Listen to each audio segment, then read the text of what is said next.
Welcome to another episode of Otaku Don. And as you can hear, JC is back in the building. Yeah, I'm back relatively. It's been a rough week, but we're ready to move forward. One Piece is going to be on break pretty soon, hopefully. JJK is on 2 more weeks of break. That's like torment. But what can we do? I feel like we're going to get a lot more JJK break. Hopefully not. They're going to be like, well, you're on 2 weeks now. No, we need all the JJK we can get. But we're here to talk about One Piece Elbaf. The island of giants. And what we expect to happen. Who we think the big bad will be. What we think some of the story beats will be. And what we kind of want to see there. So yeah, who do you think will be the big bad of Elbaf? Probably Loki. It's been a while since we had like an evil king in One Piece. Like as of late, it's been like typically it's people showing up in the kingdoms, but like we can kind of count Lord Orochi as the evil king type shogun type thing, but we never really considered him the king or the shogun. We always considered it to be Momonosuke, and he was like a usurper. Yeah. So I don't count Wano, but I kind of just wanted to go full on evil kingship, like us against the country type thing. See, I think that it's going to be less that, and it's going to be a Davy back fight with Shanks. Jesus Christ! Why do you want him to come to blows? It's gonna be a real weird thing. He has to. In the very beginning, he told Shanks, I'm going to have a crew as strong as yours. Okay. And I'm going to have punches as strong as pistols. And so he has You're already not set always. up. You're not. See, I'm used to One Piece fights being like, all right, this is a fight to the death. No, it might be very much a situation of I have to prove that I am the best, and then once I springboard you, I really am the best, and you guys can just be like, all right, well, we were last hurdle. Yeah. All right, what are you guys about to do? Well, I'm about to go punch. I'm gonna go punch me some celestial dragons because I feel like it. And Blackbeard.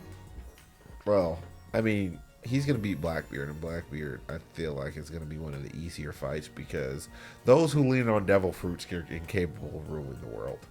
Like, you can't do anything without Kakuru's haki.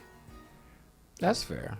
I feel like I can see Blackbeard getting washed pretty easily. No Kakuru's haki, no winning. I don't think he's going to pop up in Elbaf. I think Kid's going to show back up. What, pop up with the warning and be like, hey, this dude robbed me. No, I don't know if it's going to be a warning so much as maybe Kid goes through a growth arc, because I feel like Kid is like Luffy, but the way that he decided to defend his dream was through violence. Like, he was very every time, because that's why he was destroying all the places. They were laughing at his dreams and things like that. So he was very aggressive, and then he also was just going after all of the Yonkos for no reason. Bro, you're not that there. So I think that maybe he'll have some he time was with ultimately the going after. He was ultimately going after Doflamingo's benefactor, just for the most part out of spite. But now that, I would literally say that Trafficker Law has no actual motivation anymore. Oh, I don't know about Law, but I mean Kid. Oh, Kid? Yeah. Kid, I think he's going to go to wash back up on Elbaf, because that's where he was, because Shanks destroyed his ship and everything like that. I think maybe they wash back up on Elbaf and go through some type of reformation with the Killer. Yeah, with the giants. Because Killer, obviously, he got what he wanted in taking down Kaido, because he's the person who fed him the smile fruit and all that other stuff. So he got what he wanted. Kid just wants to be the super best pirate. But he's just goes about it without being thoughtful and things like that. And so I think that we might get right now, because ostensibly Kid's crew got obliterated basically because of his own actions. You thought that you could take out a Yonko. You went up against them having like being on this high horse, having to tag team Beyonce. You went from having like the most advantageous situation possible. You had yourself, a couple of other members of the worst generation, Luffy, Zoro. Like you have 4 members, and then you jumped him, and you guys still almost lost 3 times, and you rolled up the Shanks. It's just like, yeah, I could do this alone. I'm like, dude, excuse me, don't shoot my friendships. What you gonna do about it? Yeah, this onigiri. So I feel like Elbaf is gonna have a lot of like Shanks trying to come up, kid trying to like. Or a kid trying to come up on Shanks. It's just like, I'm gonna have my revenge. You don't deserve. Well, see, I don't think he's gonna get. I think he's gonna be humbled because most of his crew is fucked up. But I think that he, outside of everything else, I think Kid really cares about his crew.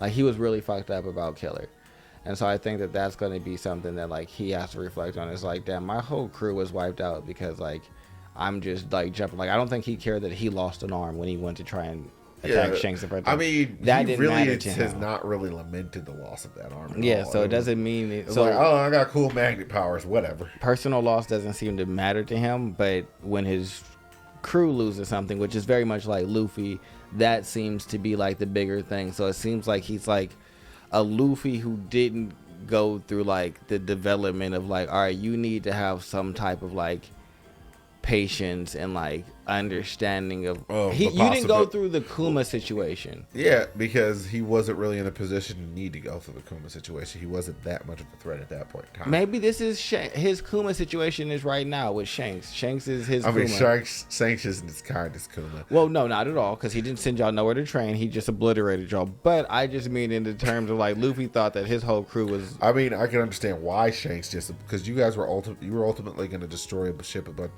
a bunch of weaker people, and that is not something Shanks can ever really abide. Yeah, he stopped the Green Bull from beating up y'all on Wano, and it's just like, so this is how, well, you didn't know I did it. Yeah, but this is what I do. So chill out, bro. I'm pretty much the protector of the weak, and I mean that makes sense. That's what happened in Marineford. That's just all. That's what he does everywhere. Like, stop fighting, guys. Why can't we just go around and be cool? Yeah, let's just, some of us be pirates and some of us not, and let's do that. I mean, no wars. And the long and short of things, what's the point? Yeah, let's just relax. Chill. I feel like he would probably just party and drink all the time. I mean, that's what he was doing inside the East Blue. I feel like, yeah, but I think big villain will be Shanks. I think that... Well, for a kid, I would say. Well, I guess... Well, see, I think Loki isn't going to be bad. I think Loki's going to be like mysterious, but I don't think he's going to be a bad guy, like, because the Giants aren't doing anything. So unless you're going to have like this random plot where the Giants are planning to do what? Well, I wouldn't say it's the Giants if we show up and the entire place is just kind of being systemically oppressed. Well, I mean, never came across from any of the Giants like that. Not at all. And Loki's not like been Giants in pop up control forever. But it's not like Giants pop up everywhere. That's true, but the ones we have seen don't always talk about it as like, yeah, Loki's the king and we just are chilling. We're warrior giants. It's either that or it's going to be the war zone for the Marines versus the pirates. So that means you're going to have like Shanks there, Kid there, Law might pop up, and then you have Blackbeard pop up, and you actually put all the Yonkos in one place, and then with that, Mihawk and Crocodile here, and it's just like, well, we're about to roll in, and it's a country that's big enough to the point where it's just like, and then they hear about all the emperors being there, Marine shows up, you get our own, you get to figure out a lot of things. It's just like I would like a reckoning. I don't know if that's going to happen there, but I would like potentially for the Giants to... See, this is why I think Shanks is going to be the big boss, because I think that Luffy is going to put Elbaf under his flag. I think Luffy is going to get all the islands that contain the people that are cast off and not considered by the world government. So, Fishman Island, Wano, the Elbaf, Skypiea. And so he's already done Skypiea and all. So the only one that he needs now is Elbaf. And so for me, because those are all the races that are basically, and Wano, a nation, all the independent nations. Oh, Zoe, he has Zoe with the Ming. So he's really gone around and like all the ones that were kind of aligned with the ancient kingdom and everything, and the like offshoot races seem to be up under his banner. So I just feel like All the Elbaf is races going to that be are the last actually one. powerful enough where the world government just can't kind of roll up and be like, we're just going to take you over. All, one night. Yeah, no. One night is all. Like, well, I'm a Okiji. You out here fighting full powered minks. Y'all can't deal with the rabbit. Yeah, so it's going to be a battle. So yeah, I feel like that's why Shanks has, because right now Shanks is I think Elbaf is like under his protection because like that's where he just be at and shit. Well, you mean Dorian Broggy, you seem to know him. He was talking to that young giant. He was just there drinking. So I feel like this is like one of his hangouts, and so I feel like it has to be like kind of like passed on to Luffy. Oh, maybe. Oh, the only other thing that's really the only thing I see happening inside of Elbaf.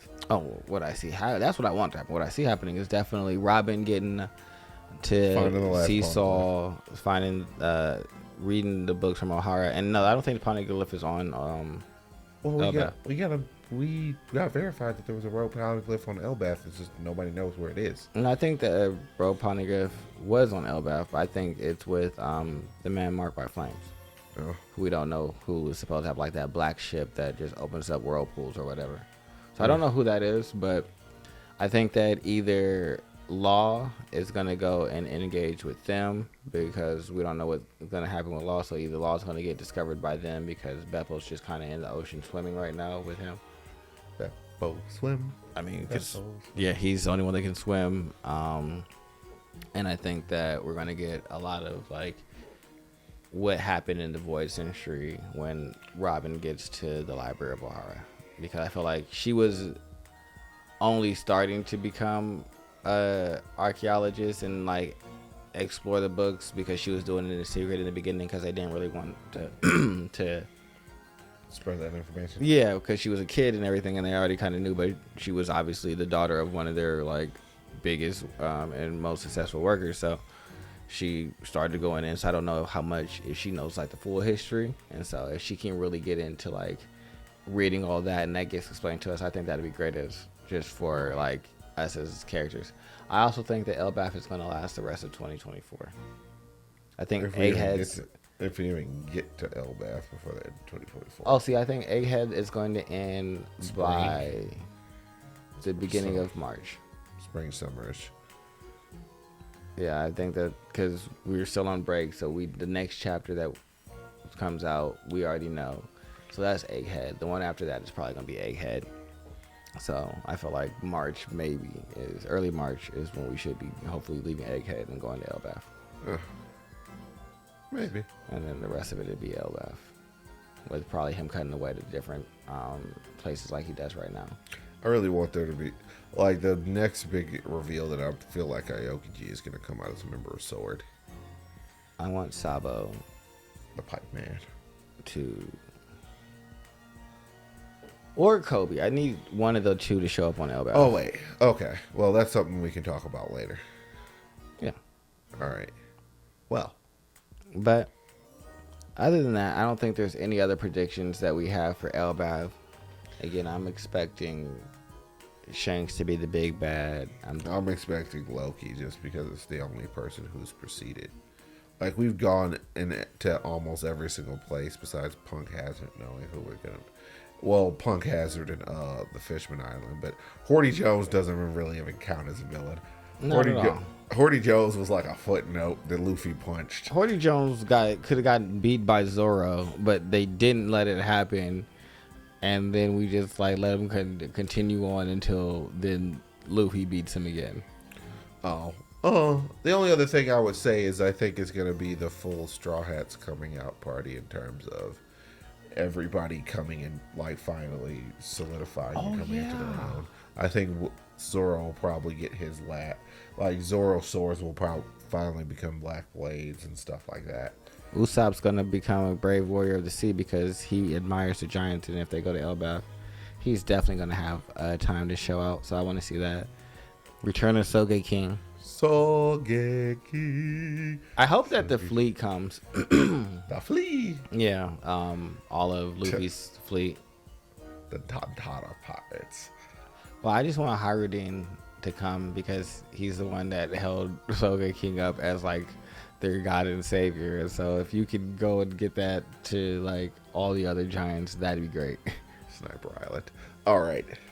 Goodbye, guys. Love you. Like, subscribe, comment, do all the things. Later. Later.